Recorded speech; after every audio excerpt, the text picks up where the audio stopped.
Le commentaire de Fred Bérard. On a soif! On a soif! Ah, ouais! On s'allait fait dire qu'on était cassé hier! Là, il va ouvrir un compte au bistrot, là. Vous irez en prendre une, puis arrêtez de m'achaler. Ben, fais-nous une avance, tu sais. Et puis si je gagne, vous allez me rembourser d'une couple d'années, c'est ça? On fait comme le Canadien, on va se vomir dessus. Que de bonheur! Et là, Fred, bon matin. On m'a dit, Nadia, la directrice des ventes ici à CFLA, m'a dit qu'il y avait un buzz actuellement là, entre les propriétaires de la micro et du bistrot qui aimeraient faire quelque chose avec ça. Là. On va s'en reparler, là. Okay. Mais c'est pas tombé dans l'oreille de sourd. Ni dans celle d'un aveugle. Oui. En tout cas, c'est quand donc tu nous payes ça? Ben, comment je t'expliquerais ça, moi? Là, pour la dernière fois, parce que j'ai pas rien que ça à faire, je vais t'expliquer le concept du pari, OK? S'il vous plaît. OK. Mettons que je te dis, le Canadien va gagner la Coupe Stanley. Ouais. Impossible. Toi, tu me dis non.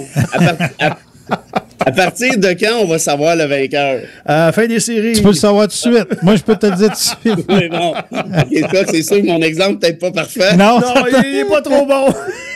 Mais, un exemple de gaucho. Ouais, c'est ça. Fait qu'il va falloir attendre la décision de la Cour, là, je te dirais. OK. Et des 4 verdicts?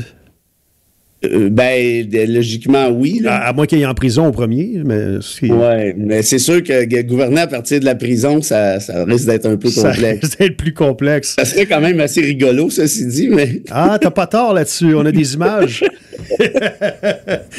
All right. On a des questions pour oui, on en a plein. Comme je disais hier, ça s'est accumulé durant l'absence de Fred. Ben oui, on a même le courrier du sexe, le courrier du Père Noël, tout est mêlé. Ah, ben, amène-en. L'astrologie. T'as-tu des citations pour nous ce matin quand même? Ou... Oui, puis encore une fois, ça va être Anna Arendt contre Anna Arendt parce que j'ai trouvé un autre bijou. Okay. Je me suis dit, je peux pas faire ça à mes amis. Ils vont m'en vouloir à mort si... ouais, voilà. Puis pas que je fais pas confiance au peuple, mais si je dis Anna Arendt contre Patof le clown, j'ai l'impression qu'il y en a qui vont dire j'aimerais bien Patof le clown. Hey, c'est vendredi, hein? Ça se peut que Patof gagne. Je l'aimais beaucoup, Patof. Moi, je me rappelle de. J'avais tous les disques de Patof chez nous. Et c'est des. André, mon public cible. Oui, c'est des gros souliers à chausser, les souliers de Patof. Mais hein. Quand même. Quand même. On y va avec une question de Mireille. Je ne sais pas si tu as vu ça passer hier.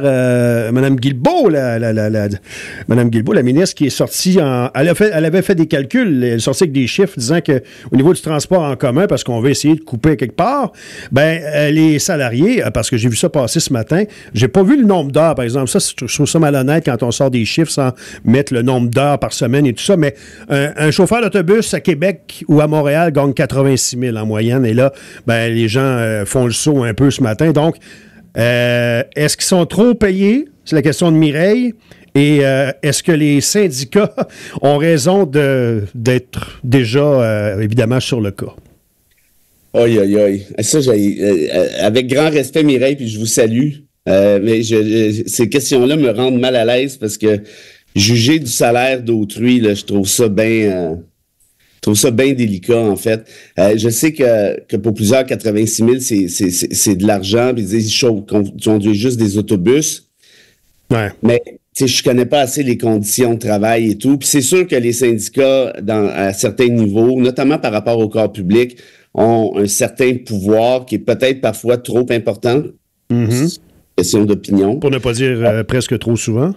Moi, je suis pas d'accord. Okay. Par exemple, des syndicats d'enseignement qui s'assurent que nos profs soient minimalement traités. Déjà que c'est assez difficile comme ça, moi je trouve que c'est tout à fait... Bon, puis je veux même pas répondre à la question parce que ça serait de dire un chauffeur d'autobus c'est moins important que X ou Y.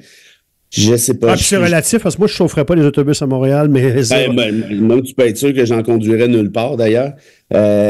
Puis personne ne voudrait que j'en conduise de toute façon. Il y a ça aussi. Mais tout ça pour dire que je veux pas entrer dans cette... non. C'est bien. Je suis pas trop touché, je sais pas quoi dire, en fait. OK. Alors, merci quand même de la question, Mireille. Il y a Julie qui a écrit il y a quelques jours concernant Lionel Carman parce que l'opposition demandait sa démission à Québec. Selon toi, Fred, est-ce que Lionel Carman est le meilleur homme au poste de ministre responsable des services sociaux avec tous les scandales qui se sont succédés à la DPJ? Tabarouette. On s'entend que c'est pas reluisant, hein? Puis si on cherche une seule belle réalisation de Lionel Carman depuis un bout de temps, on va être capable, on va la chercher longtemps. Moi, je me rappelle qu'il y avait déjà eu des escarmouches assez importantes entre la mairesse de Gatineau et Carman. La mairesse de Gatineau qui a démissionné depuis parce qu'elle avait des gros problèmes, notamment avec l'itinérance. Puis elle dit Carman, il fout rien. Carman, c'est une joke, mon père. Puis elle a été très, très crue. Et Carman, elle dit, ben là, si on commence, on va falloir changer de ton parce que elle dit, je m'en fous du ton. La réalité, c'est qu'il n'y a pas de résultat. Il n'y a jamais de résultat. C'est tout le temps du blabla que vous faites. Puis on sait que c'est un grand chum à François Legault aussi. Ah, ça, je sais pas, mais... Ça, c'est Ah, il l'a dit en entrevue la semaine passée. C'est maintenant connu. Non, mais c'est bien la première fois. Il dit que c'est son homme de confiance, donc Comment t'as dit ça? C'est bien la première fois que Legault ne blâme pas un immigrant pour quelque chose. Ah non, là, c'est pas pareil. Ah non, Lionel, c'est mon ami. Oui. Référé au célèbre sketch de Coluche. Il disait, moi, les Arabes, pas capables. Les Arabes, j'haïs les Arabes. Les immigrants, j'haïs les Arabes. Il disait, j'haïs. Mohamed. Ah oui, Mohamed. Ah oui, c'est mon voisin. Ah, il est super fin, Mohamed. Ah oui, Mohamed. Ah, mais c'est un immigrant, Mohamed. Ah oui, mais c'est pas pareil, c'est mon voisin. Ouais, c'est ça. Voilà. Fait que peut-être que François devrait réécouter Coluche, mais ça, c'est une autre histoire. Ouais. Fait que ça pour dire que, écoute, il y a rien. Même Carman est allé dire à l'époque qu'il n'y avait pas de racisme systémique. Puis Dominique Anglade l'avait compté. Il dit, j'ai dit à Lionel, on a envie du racisme systémique comme haïtien. Lionel, arrête de niaiser. Mais c'est un gars qui veut faire de la politique pour le fun d'en faire, quitte à avaler des couleuvres, quitte à rien dire. Moi, c'est le genre de politicien comme ça que, ben franchement, là, que je respecte pas vraiment parce que moi, j'aime mieux un politicien dit des trucs auxquels je suis pas d'accord, mais soit politique pour des convictions. Carman, c'est pas ça. Carman, il fait rien. Carman, c'est une mitaine. C'est comme Charette à l'environnement ou Stephen Guilbeault à Ottawa. Là. Il veut juste se voir faire partie de l'appareil gouvernemental, mais il n'y a jamais rien qui se passe. C'est pas un ministère où ça prend quelqu'un qui est mou, hein? La DPJ. Là, ça, c'est l'autre affaire que j'allais dire. La DPJ, c'est un panier de crabes. Wow. C'est compliqué. Puis on peut pas blâmer Carman pour des abus d'employés de la DPJ à telle place. Non, évidemment, il peut pas être partout. Ça, non. il y a quand même une limite, mais c'est quand même toi, hein, on appelle ça le gouvernement responsable, il y a une responsabilité ministérielle, tu es responsable de ton ministère, ben il faut s'assurer qu'il y a des règles, qu'il y a des politiques, qu'il y a des directives, qu'il y a quelque chose qui se passe. Tu peux pas toujours dire « Ah ben oui », puis là, comme moi, quand il a employé la cassette du « C'est la faute des immigrants à DPJ », là, une semaine, sans chiffres, sans preuves, sans rien, là, j'ai dit, OK, ce gars-là, franchement, non, moi, je pense qu'il devrait absolument démissionner. Clairement, ce sera pas le cas parce qu'il est chum avec François, apparemment, de ce que je comprends. Mais sinon, je pense que ça prendrait quelqu'un avec un minimum de bon sens dans un ministère autant important que celui de la protection des enfants. OK. Michel veut savoir, c'est quelle date dont la bière? Puis si tu es au bistrot, ben non, à microbrasserie. Hey, vous êtes C'est une joke. Mais j'aime la prochaine. C'est Manon qui dit... Les élections étaient apparemment truquées. Il y a eu de la fraude. Comment se fait-il que Trump a gagné? Et comment se fait-il que les démocrates acceptent la défaite? Est-ce que c'est du sarcasme ou? J'imagine que oui. Oui. Ben, c'est ça. Non, mais il disait déjà qu'il y avait de la fraude 2 jours avant que le vote. S'il n'y avait pas eu de fraude, il aurait gagné. Il aurait été élu 2 fois. Ah, OK, c'est ça. Sa majorité aurait été encore plus écrasante. Il aurait gagné encore plus. Ouais, c'est ça. Oui, Okay. il y aurait eu 570 grands électeurs sur 538. Toi aussi, tu ça, fais du sarcasme. honnêtement, c'est oui. Puis, vous voyez, j'adore ce commentaire-là parce qu'on en est venu à accepter l'absurde. Ouais. Et on savait que c'était de la bullshit. On savait qu'il ne s'est pas fait voler l'élection. Mais tu as 30% des Américains qui le croient dur comme fer, 67% des républicains. Là, à l'inverse, écoute, la journée même de l'élection, on disait, il a tweeté, il y a de la fraude électorale à Philadelphie, oui. Les forces de l'ordre s'en viennent. Oui. Comment ça, les forces de l'ordre? De quoi tu parles? C'est du n'importe quoi. Ah, puis il disait à ses électeurs, restez en ligne. Oui. Ils vont essayer de vous tasser, puis restez en ligne. Tu vois, on accepte ça. C'est ça qui est quand même fantastique. Puis dans le mauvais sens du terme. Puis à l'inverse, t'as Harris qui dit j'ai perdu, puis il faut savoir reconnaître sa défaite. Fait que ça, c'était un petit jab à Donald, là, très clairement.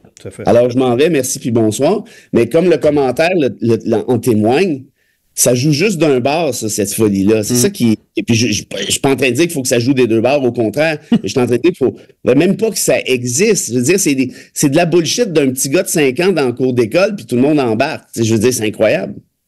All right. André? Claude, c'est un homme, il dit, parce que je dois te souligner que ce texto est rentré le 29 octobre, donc c'est avant l'élection américaine du 5 novembre. Alors, il dit, Claude, pas certain de Kamala Harris face à Trump.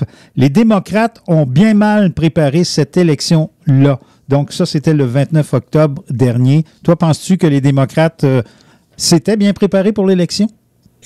Ben c'est sûr que ça c'est Claude. Salut Claude. C'est sûr que faut pas oublier le contexte. Hein. Harris a pris la relève de Biden à minuit moins une, c'est-à-dire à la fin juillet, si ma mémoire est bonne, dans un contexte un peu précipité, à brouf que brouf. Ceci dit, je suis peut-être pas nécessairement d'accord avec vous, Claude. La campagne de Harris a ramassé au-dessus d'1 milliard. Ça commence à être de l'argent, là. C'est un record, si je me trompe pas. Ceci dit, c'est pas parce que tu ramasses des tonnes d'argent que tu le dépenses intelligemment. Mais moi, si j'avais été conseiller d'Harris, qu'est-ce que tu peux faire de différent? Peut-être qu'Harris aurait pu prendre position plus personnellement au lieu d'attaquer strictement Trump. Oui, je pense qu'elle était mal à l'aise avec son bilan puis le bilan de Biden à certains niveaux. Mais pour le reste, de dire, tu sais, moi, je représente tous les Américains, puis on va arrêter la division, puis c'est pas vrai que des immigrants, ça mange des chiens. Moi, c'est drôle, je suis d'accord avec ça, comme tel. Moi, j'ai plus l'impression, Claude, puis il y a plusieurs raisons là, qui justifient l'élection de Trump, notamment la déconnexion avec le rationnel, la déconnexion du réel, mais il y a aussi le fait que il y a plusieurs femmes, on en parlait hier, 44% des femmes qui ont voté Trump, même si c'est lui qui a mis fin à plusieurs niveaux au droit à l'avortement. Harris a bien joué là-dessus, puis ça a juste pas fonctionné. Rendu là, qu'est-ce que tu veux faire de plus? Tu dis à une femme, tu viens de perdre le droit à l'avortement, si tu veux qu'on le réinstaure éventuellement, ça serait une bonne idée de voter. Puis la femme, elle vote non, mais là, qu'est-ce que tu veux? Tu peux pas le faire à sa place non plus. Fait qu'en d'autres termes, je trouve ça un peu facile de blâmer Harris. Puis par ailleurs, moi, je suis pas un fan de l'administration Biden, pas du tout, là, notamment pour ce qu'ils font avec Israël et compagnie. Ouais. Mais de là à les blâmer, je sais pas, je suis pas rendu là. La campagne de Trump, c'est une campagne de l'absurde. On cite Hitler, puis on dit, elle, telle femme, on devrait varger dessus, on devrait tapocher. C'est des appels à la violence, un après l'autre, puis ça passe. Fait que rendu là, qu'est-ce que tu veux faire de plus? Mais Kamala, mais Kamala a embarqué un peu dans le jeu, puis elle s'est mise à répliquer à Trump. Elle aurait peut-être dû mettre le focus. Mais non, ça, tu vois, ça, on a déjà eu cette discussion-là, je pense que c'était avec André. Puis là, chacun, évidemment, on ne le saura jamais, mais moi, je suis pas d'accord. Quand il y a quelqu'un qui commet des actes illégaux, des actes criminels, qui prononce des propos racistes, misogynes, qui fait des appels à la violence, tu sais, taper sur une femme, je ne sais pas des maudites farces. Ouais. Et moi, je pense que ça mérite réponse. Parce que souvent, l'autre thèse, celle que tu viens de dire, c'est de dire, on dit rien, les gens vont réaliser par eux-mêmes. Je pense pas, non. Je pense qu'il faut le dénoncer. Mais là, clairement, même la dénonciation n'a pas suffi. Fait que rendu là, moi, je te dirais aussi qu'il y a quand même un peu de racisme dans cette décision-là. C'est-à-dire, une femme noire, un peu de misogynie. Tu vas me dire, oui, il y avait Barack à l'époque, mais tu sais, une femme puis une noire en même temps, ça commence peut-être à faire côté de la fond de verre. Ouais.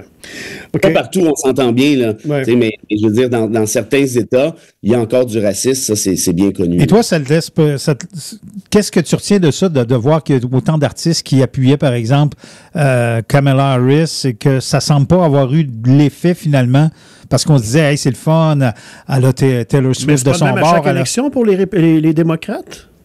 Il y a toujours beaucoup plus d'artistes qui sont démocrates que républicains. J'ai peut-être une hypothèse là-dessus, vous me direz ce que vous en pensez.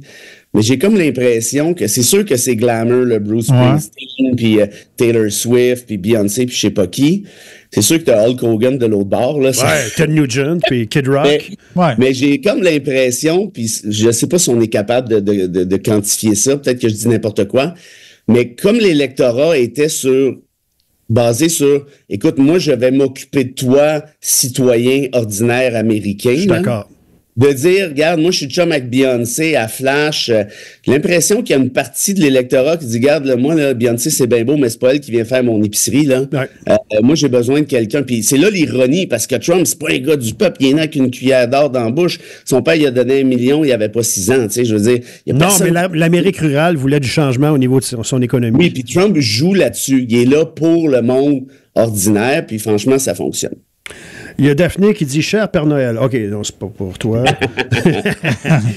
Alain, ça c'est intéressant. On va poursuivre avec Trump. On achève. Oui. Il y a Poutine hier qui a finalement dit, qui a offert ses félicitations à Donald. Il a dit qu'il était prêt à une rediscussion, discuter à nouveau. Bref, est-ce que ça augure quelque chose de bon? Oui, on connaît la réponse. Quand Poutine dit « Hey, j'aimerais ça jaser ouais. », après ça va être un beau dialogue.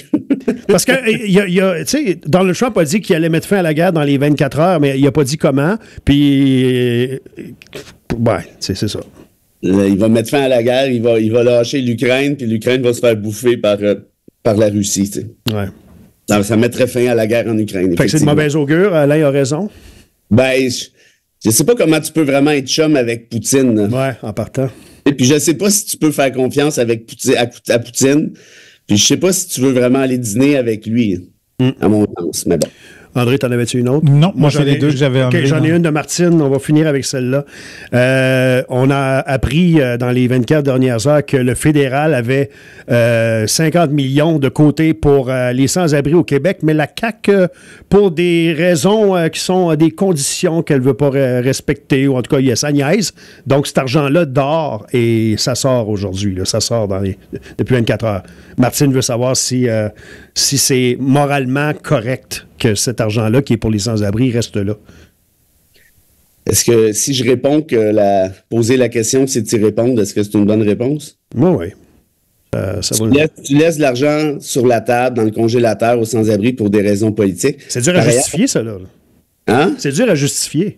Mais non, mais c'est injustifiable. Et on a parlé des lunchs à l'école pour les enfants. Ouais. La proposition de Québec solidaire et du Parti québécois, par ailleurs. Vous savez que le fédéral offre 600 millions à Québec pour ça. L'enveloppe est là. Puis le Legault décide de ne pas apprendre.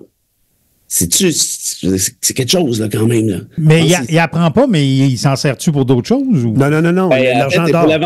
Il y avait un autre 600 millions pour la ventilation dans les écoles pendant la pandémie. On sait qu'il a pris le cash, puis il l'a dépensé, puis il ne veut pas nous dire où. Ouais. Moi, j'ai l'impression qu'il y a une firme de sondage qui s'appelle Léger, qu'on nommera pas, qui s'est graissé un peu à ce moment-là, parce que les sondages, il y en avait-tu un, puis après un autre.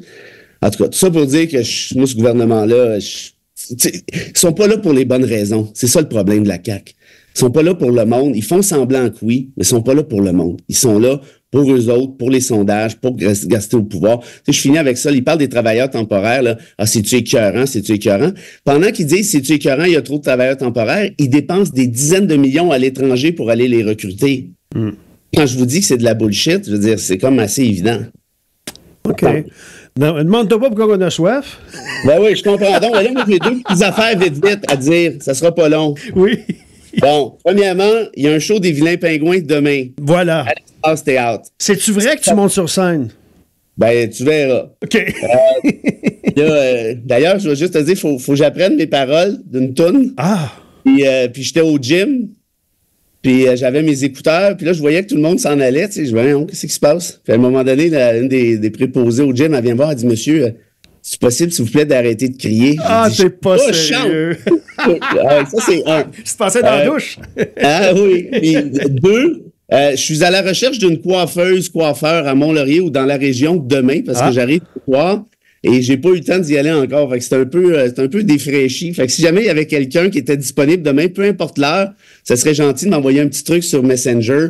Puis c'est pas compliqué, mon affaire, là. Ça coûtera ce que ça coûtera. On peut t'arranger ça, moi, pis Serge. Ouais, contre une caisse de bière, il y a des auditeurs qui sont en train de se manifester. Non, mais justement, je vous regarde la chevelure, là, puis je me dis que à ce compte-là, moi, il laissé comme ils sont. On a des bons rasoirs, ça va. Oui, c'est ça mon problème. Alors là, Anna, elle rentre pour finir, parce que je sais qu'il est tard. Écoute ça. J'en ai parlé hier. Le livre par excellence dans ce cas-ci, ce serait, pour ceux qui veulent aller se le procurer à cette fantastique librairie de Mont-Laurier ou encore à la bibliothèque, s'il s'y trouve, c'est Du mensonge à la violence. Et Anna Arendt disait ceci. La tromperie n'est jamais en conflit avec la raison, car les choses auraient pu se passer effectivement de la façon dont le menteur le prétend. Le mensonge est souvent plus plausible, plus tentant pour la raison que la réalité, car le menteur possède le grand avantage de savoir à l'avance ce que le public souhaite entendre ou s'attend à entendre. Mais boy, hein? Ça ressemble à la politique. Ça s'applique ailleurs, ça s'applique ailleurs aussi. Mais, oui. OK. Oui. Mais disons qu'on a des cas d'espèce assez, assez patents. Là, on n'aimera pas de nom. Merci, Fred. Non. Et on se voit donc au show des Vilains Pingouins demain, puis chez la coiffeuse aussi. Ben là, vous n'êtes pas obligé de venir chez la coiffeuse. Là, comme l'impression que je ne pourrais plus me promener à Mont-Laurier sans payer de la bière à tout le monde. C'est clair. Salut! J'amène ma carte de crédit. Bye! Bye. La